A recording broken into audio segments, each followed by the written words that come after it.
Welcome to Simply Enough. This is Zachary and Elizabeth, and thanks for tuning in. If you're liking our podcast, we'd love it if you'd share with your friends and family. And then rate and review to raise our visibility and spread the message of enoughness. We love you, and remember, you are simply enough. Just as you are. Period. There's a saying among the skiing community, even if the snow is terrible and the conditions are terrible and the crowds are terrible and it's expensive, that regardless, you go into that day just grateful that a day on the mountain is better than no day on the mountain. I know this is going to cause infighting amongst maybe ourselves, but even our viewers and our listeners. But give me a good Shake Shack burger and I'm happy. Do you know what I mean? Yes. In my pursuit of trying to find the best flight, I missed the good enough flights. Hello, everybody, and welcome to Simply Enough. I'm Mr. Zachary Leonard. And I'm Dr. Elizabeth Ignacio. And Zachary, you know that I just came back from a trip. And, I find airplane rides so boring. And so I'm like so dependent on, the in-flight entertainment. And the funny thing is the airlines that I was on, the airplane that I was on, I will not mention because I really like the airline, so I don't want to bash them. But this particular airplane, they did have, those screens on the back of the seat. But some airplanes, they have like remote controls separately, but others, many now are just touch screen. Right. Well, the screen was working, and I even asked the flight attendant to reboot my screen because it what was not working was the touch screen. So no matter where I pushed on the screen, what came up was like the tab 2 tabs over. You know what I mean? So I could never, whatever I was hitting, that is not what was showing up. And so finally, the only thing that I could get to show up really wasn't my choice, but I'm like, this is a long plane ride. So I have to watch something because I don't want to read, because sometimes I do get motion sickness. I know, TMI, everybody, sorry. But No. So I'm like, okay, I'll just watch this show that is consistently coming on. So the show was HBO's Succession. Okay. And I don't know if you've seen it, Zachary. I know that I have never wanted to watch it. And it's super popular, gets nominated for Golden Globes and Emmys, but it's all about kind of this infighting of a super uber billionaire wealthy family, media, icon, and the patriarch is ill. So who's going to succeed him? And so there's all of this infighting and maneuvering and very, very, privileged lives.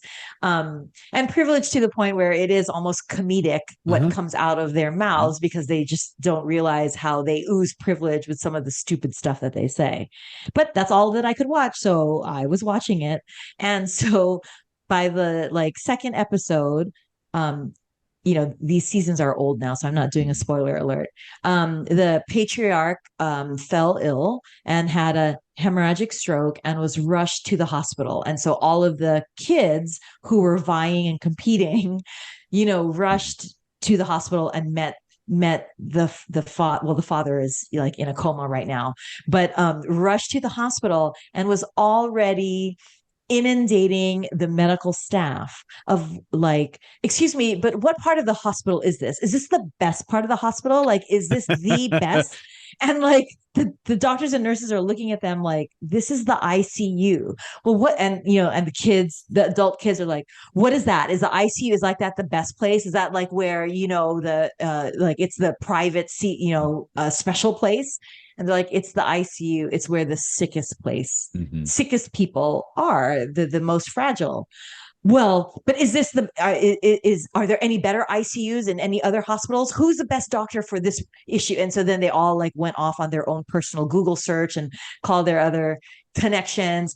Well, this name came up. My attorney said this name, and there's all of this infighting of where to go, who is the best and where is the best. And just, again, as a physician myself, just the comedy of asking, is this the best part of the hospital? I mean, best, it's the ICU. Right. It's where it's where he needed to be. It's the most critical place where he needed to be. That's the question that should be, be asked. Right. And how about, I don't know, asking how your father is, Yeah, right. I was just going to say, what is the environment and how, is this the cream of the crop and that kind of stuff. And it just made me giggle because it was just such like a satire or a parody of, I'll say it, this all-American drive to, have the best, own the best, be treated, by the best, be surrounded by the best.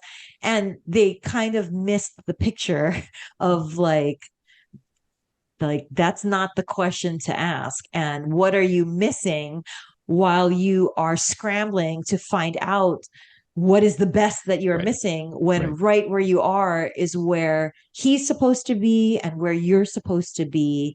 And good enough is the best right now because that's what's needed. And I just couldn't help but imagine in my own life, gee, what have I missed in my own life where I, was in pursuit of better or wondering if this was the best. I like to joke and consider myself a foodie, but I'll even laugh at myself of like, if I'm at a restaurant or if I'm, I don't know, at a party or whatever, and I could be eating something, and instead of enjoying it, even if it's not the best, enjoying it, savoring it, relishing the experience, I might be like, this sushi isn't the best. I've had better. Or I'm not even going to go to that restaurant. I don't want to go to that party because, the food there, I've had better. Like sometimes looking for better or knowing better or being in search of the best,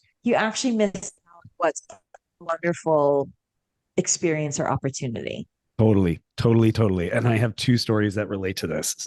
So and first of all, listeners, let me say, I'm dealing with a little phlegm, a little sinus stuff going on. So if you hear me clear my throat or do a little sniffle, that's just what's going on today for me. And I have to ask, are you going to continue to watch the show, or is that it? It just got you from point A to point B with a little bit of distraction and you're done? Or are you? It got, no, it is like, I can see why.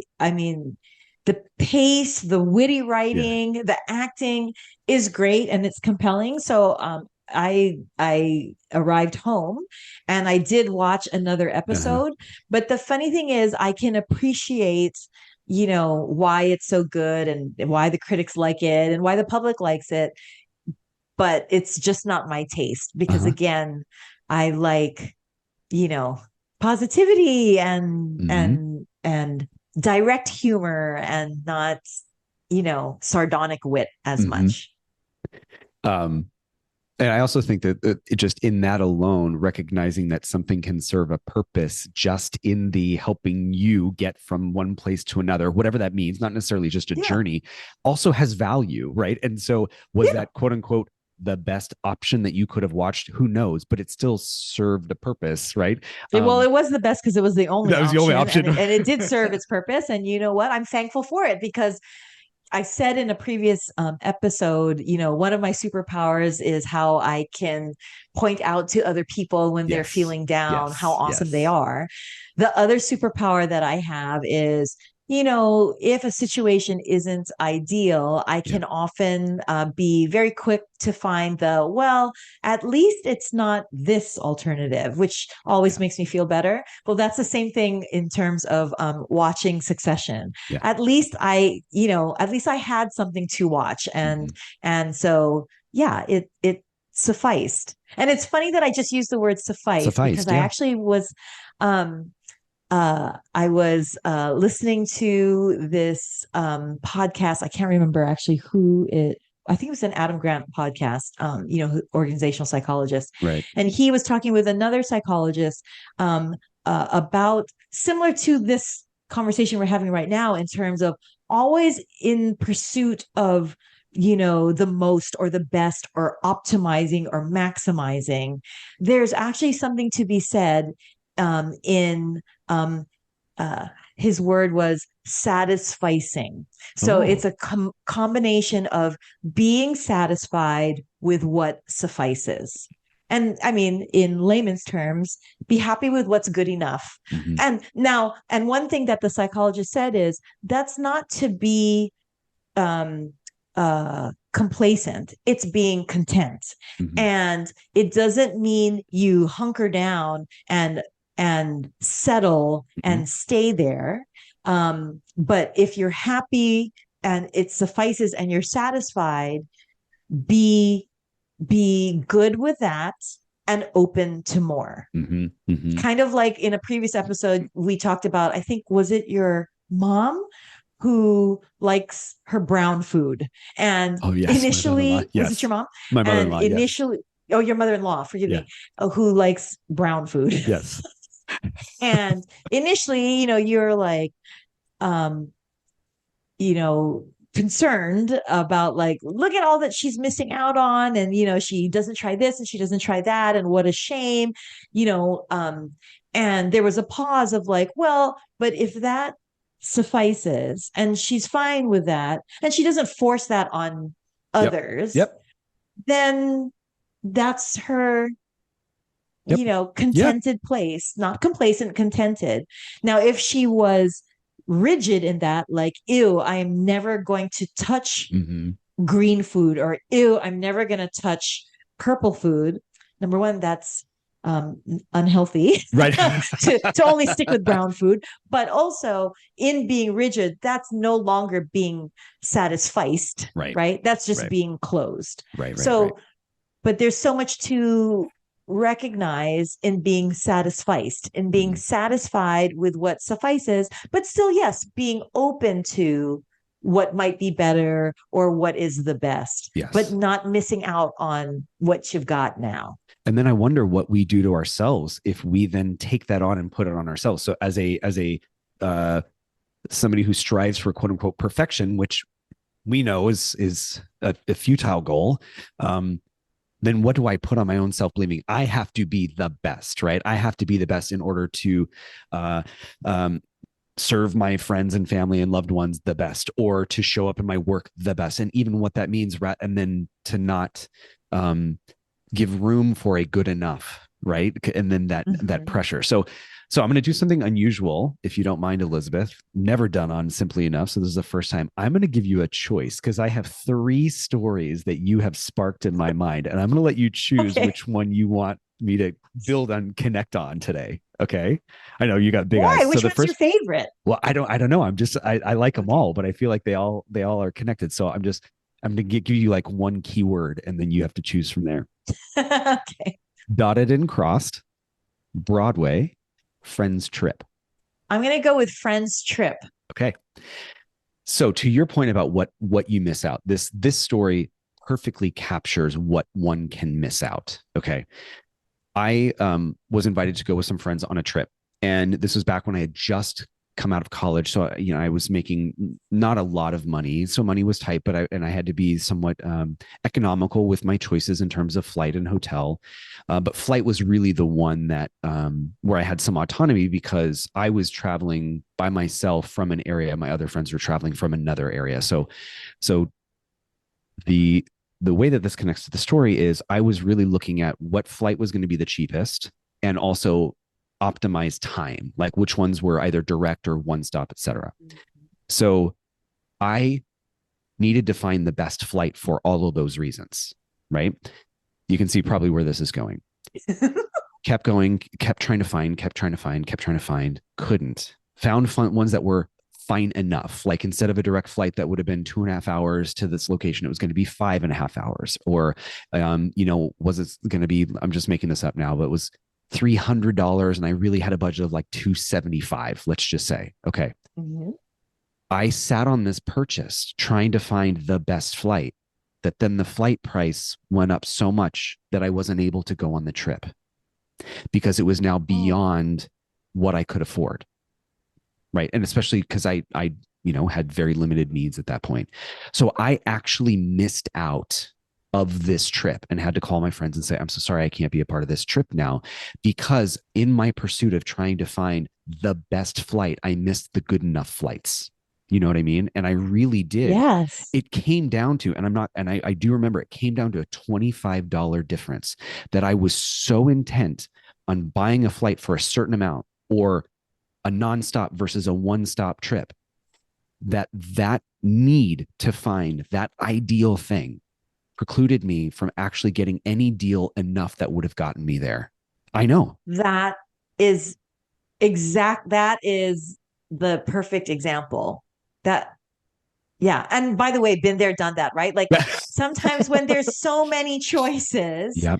that's almost, what is that?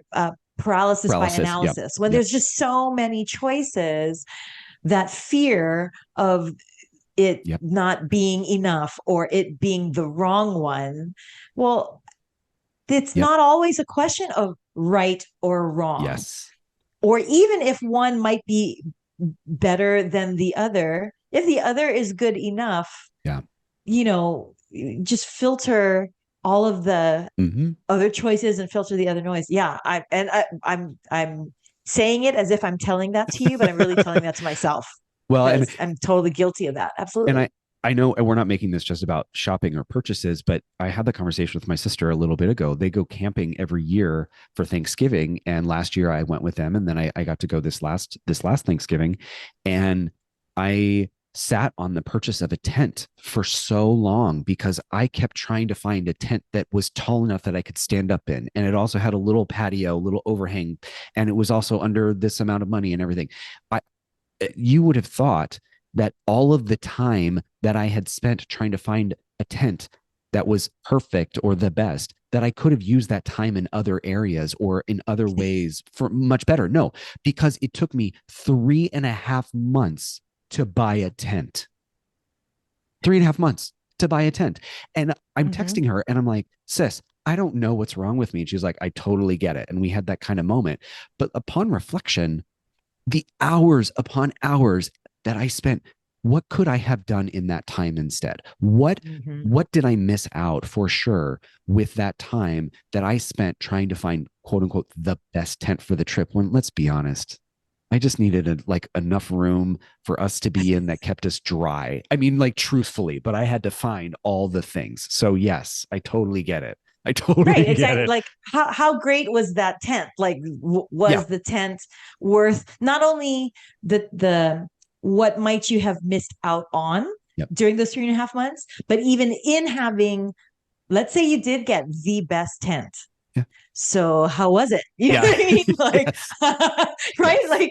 So, that's like Wagyu beef, okay, or Kobe beef, fantastic. But honestly, a really good, I know this is going to cause, infighting amongst maybe ourselves, but even our viewers and our listeners, but give me a good Shake Shack burger and I'm happy. Do you know what I mean? Yes. This is where the holding out for, or the FOMO, what am I missing out on? Yep. Boy, it's amazing what we miss out on being worried about what we're missing out on. Yeah, absolutely. Absolutely. I have a friend, and this I'll just go into one of the other stories if that's okay. I have a friend of mine who is a lover of musical theater and has a critical eye. I mean, really knows the craft of musical theater writing, understands music to a very expert level.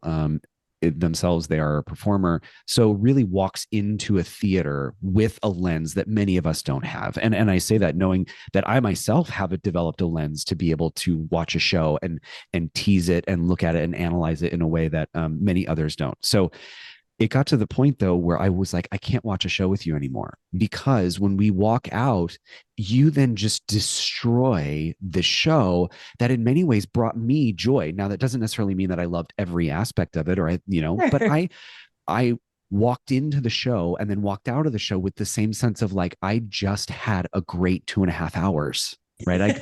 Whereas this friend, you walked in with the hope that the show was going to be the best, and then walked out and missed out on some of the beautiful things that happen. I'm not saying don't be critical. That's not, I don't want to my message to be misinterpreted. I think it's okay to have that kind of feedback or analysis. But when your pattern is every time you destroy something so much that there's nothing of value, because you needed each person, each instrument, each word, each musical phrase, each set piece, each light to be the best. Well, obviously your expectations are never going to be met, and you're going to be sorely disappointed. And that's the way this person approached a show. I finally was like, I can't watch a show with you anymore unless we can come to some agreement about how there was items not to be missed, things not to be missed in that 2.5 hours that we spent together. Because I don't want that perspective infiltrating the way that I see theater going forward, which is what I found. I would walk out and immediately be like, oh, I didn't like that singer, or this person, I thought they were too tall, or like, those pants didn't hit the ankles the right way. And I'm like, oh, what is happening? You know what I mean? And missed out of just taking a holistic view of like, okay, maybe I didn't like the show, but I got to see live theater and I got to see performers, and I love that. And I wanted to think about it more from the mindset of what I gained rather than what I lost, or what I experienced, or what fell short. Exactly. Yeah, exactly. And I can't help too, but also wonder, to that friend of yours, Johnny, we'll call him Johnny. I mean, what was that all about, Johnny? What for? What'd you do that for? So that you could feel right, so that you could feel, better and sure about your theater eye and your theater experience. Fantastic, fabulous. But still, to what end? For what? Like, does that make you feel better? Okay, great. Keep doing it then, but just don't share it with my friend Zachary. Yeah, exactly. You know what I mean? Like, that's where you just have to wonder, like, for what? What purpose did that serve? Right. To critique that way. If it makes him happy, okay, fine. Knock yourself out. Keep doing that, Johnny. But you know what? Just don't share that with me. Yeah. There's a saying among the skiing community that a day on the mountain is better than no day on the mountain. That even if the snow is terrible and the conditions are terrible and the crowds are terrible and it's expensive, that regardless, you go into that day just grateful that a day on the mountain is better than no day on the mountain. And the climbing community has that as well. That belief that a day on the wall, as bad as it is, you maybe even get injured, right, is still better than no day. And I love that mindset. And I love that thinking, because it's essentially what we're talking about, which is like, if you're trying to find the best run or the best mountain, the best powder, the best crowds, the best climbing gym, etc., you will never actually get to ski or climb or eat or be around people or watch a show or whatnot. So when I started to learn to ski, I really tried to take on that mentality. Certainly for somebody who strives to be quote unquote the best, or strives, I'm a full maximum in that regard, like tries to be the best teacher, the best friend, as it, and whatever that means. And we've done a number of episodes in that regard, and have realized the number of times that has been a paralysis, certainly. That mentality that you mentioned, in terms of, a day in the mountain is better than no day in the mountain, is similar to that superpower that everybody can have, which is, at least it's not this, or the flip is, at least it is this and not that, right? Okay, so that's the superpower that I think helps build up that satisficing muscle. But I will have to say one thing. I'm not completely satisfied, because I have to hear your third story. What is the third story? Okay. Dotted and crossed. So this is in that foodie realm. But when I was living in New Jersey, we had friends that we were close with, and we would go out to eat with them relatively often. And, we were in that kind of foodie snob mentality ourselves, because, everyone has the ability to believe that their opinion is of a certain value. So we believed that we were so knowledgeable about the food industry and what constituted a good meal, et cetera, that we wanted to come up with our own quality assurance group, kind of like Relais and Chateau. I don't know if you know that. That's like a brand, or like a a mark of distinction among service industries like hotels or restaurants, that means that it's of high caliber. And we wanted to be our own Relais and Chateau. We were going to call ourselves dotted and crossed, meaning that a restaurant did everything to like figure out all the details, and it was so beautiful that they had crossed their T's and dotted their I's, and dotted and crossed was going to be our name. And then we had, whenever we went out to eat, we had these metrics, and then we would score. We'd go around the table and we say, how was the service, how was the food, how was the atmosphere, etc. And what I found was exactly what we were talking about, is we got so stuck in the analysis and the critical analysis that we'd often miss two things. One, whether or not we just liked it. And we didn't need to have come up with any reason other than we just liked it. You know what I mean? And then also we would look to find places that we could, quote, dot and cross, or dotted and crossed, meaning that then we were somehow judging places on what we assumed they would offer by like their Yelp reviews or the cuisine that they offered, or even like the price range. Like if it was like, you know, cheap eats, so to speak, we're like, well, we can't dot it and cross them because, you know, that they're cheap. I mean, so we wouldn't go eat at certain places because of that. And eventually I just had this realization of like, I don't like this at all. I'm like, okay, if we're going to kind of play along in the game of it, because it certainly was a game, what about like an intangibles section where we can just say, who cares that the food was fine or the atmosphere is okay or the service, whatever, but we just liked it. And that's all that really mattered, right? That there was just something about all of the variables, how they came together, that regardless of the other scores, it just was a really freaking kick-ass place, period.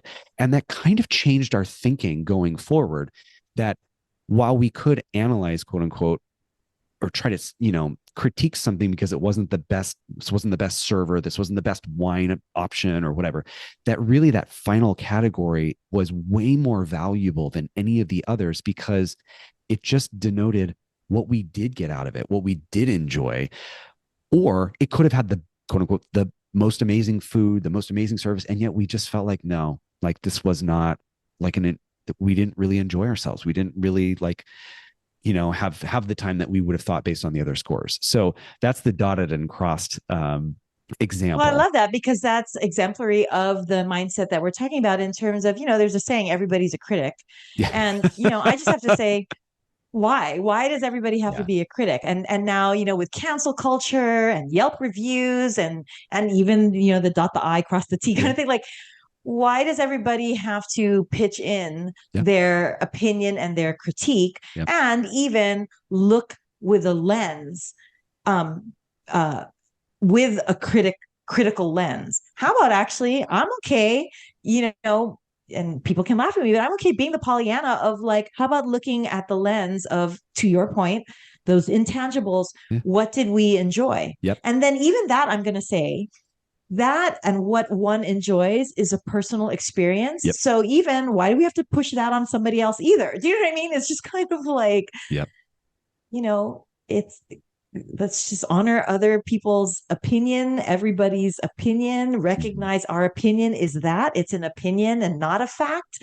And it'd be nice to try to flex the muscle of being satisficed, as opposed to being the right and correct critic.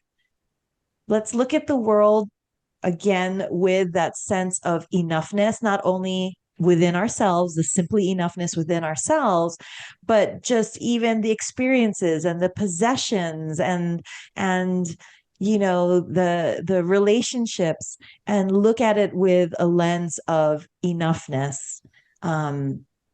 That's how one is and feels rich, is when we change what we categorize as enough, it changes the feeling of not only being satisfied, but feeling full and joyful, because we've changed our definition and our parameters of enoughness. Okay, listeners, remember, with all of that, please remember that you are not just simply enough. You are more than enough.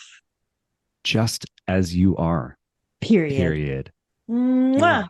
Stay satisficed, everybody. Mwah.